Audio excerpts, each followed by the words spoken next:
We're going to talk about a phrase that is very, very good when talking about pending actions, pending things that you gotta do, obligations, or maybe you want to talk about where you are and even expectations. Let's talk about this phrase that can help you do all that. The phrase I'm referring to is quedar por, quedar por. Quedar por means to remain, to be done, something that is remaining. You gotta work on something because it's unfinished.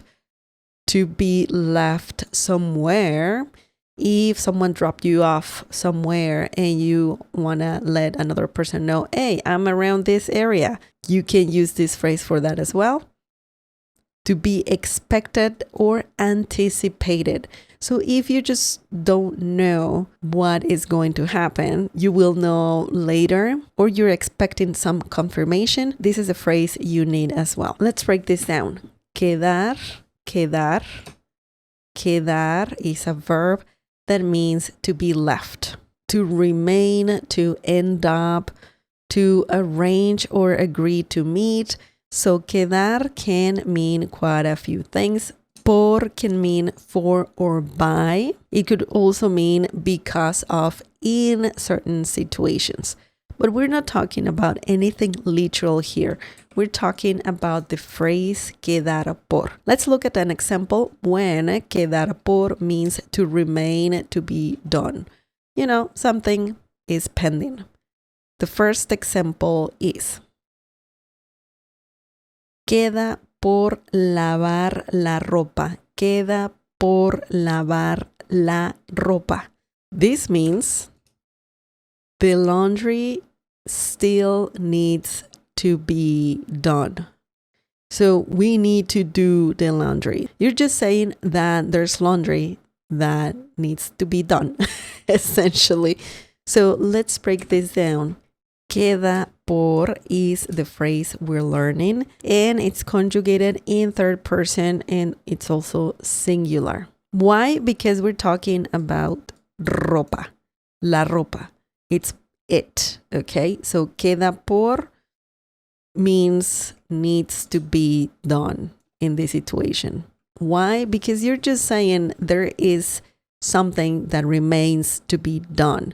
This is not a literal translation. We can't translate word by word. You need to remember that this is saying an idea. This is telling you that there's something remaining and it needs to be done. Okay?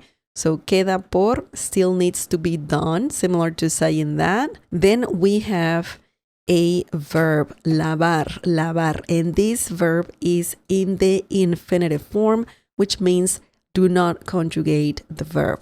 Just place it as is. In this situation, when you say queda por lavar, it still means this. Lavar means to wash, by the way. Or when you say lavar la ropa, that term right there means to do laundry. Okay? So queda por lavar still needs to be done. Remember, it's not a literal translation here. But lavar is a verb and it means to wash. La ropa means the clothes. But in Spanish, we don't have a word for the laundry, okay?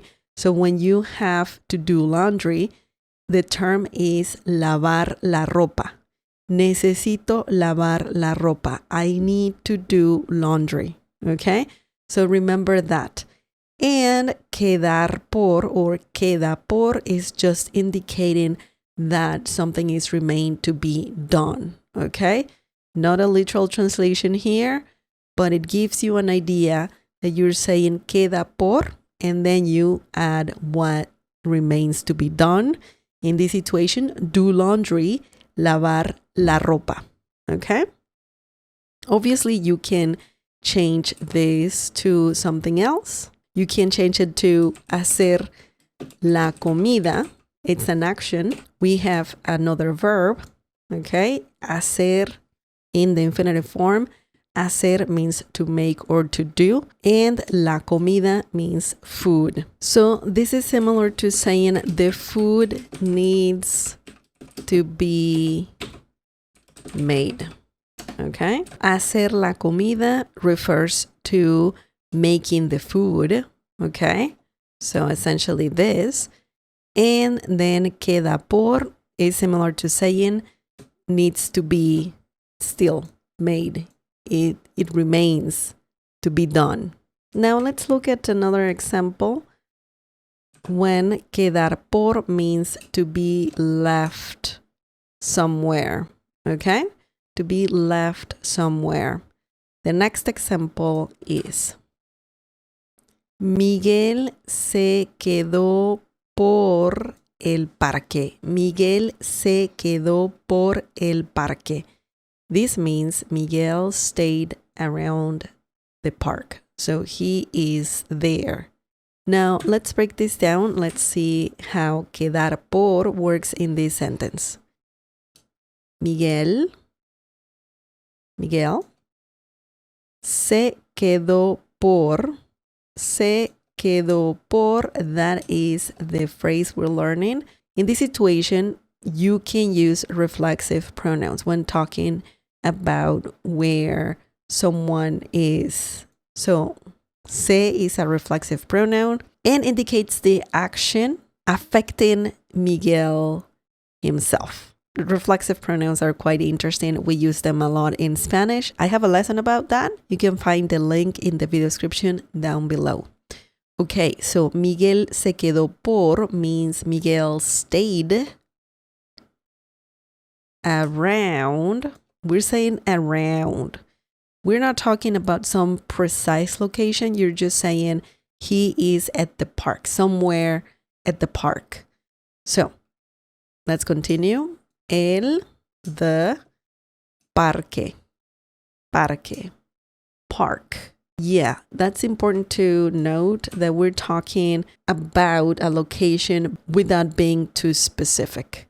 Maybe because you don't know where exactly Miguel is. He could be walking somewhere around the park. So he might be moving. So you don't know where he is precisely. We saw that quedar por can also mean to be left around somewhere. Now let's look at another example when quedar por means to be expected or anticipated. So essentially you don't know, there is some uncertainty and you are expecting some information maybe later. The next example is queda por saber si vendrá. Queda por saber si vendrá. This means we still don't know if he will come or if he'll come. You don't know, but you're expecting to know in the future, or you're anticipating to know some information in the future. So it's still something that is pending to know. Let's break this down. Queda por just refers to something that is pending, okay? That is expected or anticipated to know. In this situation, we have saber. Saber is a verb that means to know. So when you say queda por saber, that means we still don't know. But you are expecting some answers later on. Si, if, él vendrá. We don't need to put él here. You can just say vendrá, and vendrá means he'll come. Okay?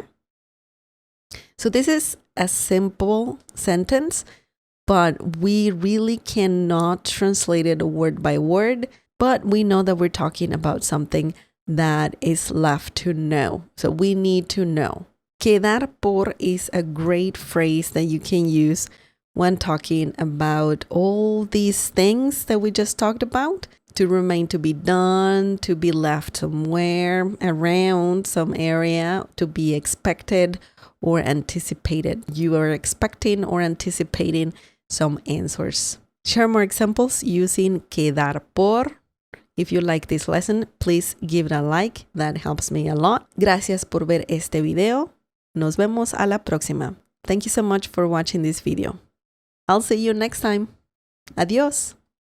I want to give a big shout out to our Cafecito members: Christopher Michael, Ruby Brockenberry, Brianna L, Michael Lee, Regulation D, Hanko Juan, Christine Mache, Washti Bader, Formula Air JSE, Alan K, James Torma, Sherry Davis, and welcome to our new Cafecito members, Rich G and Judy Baldock.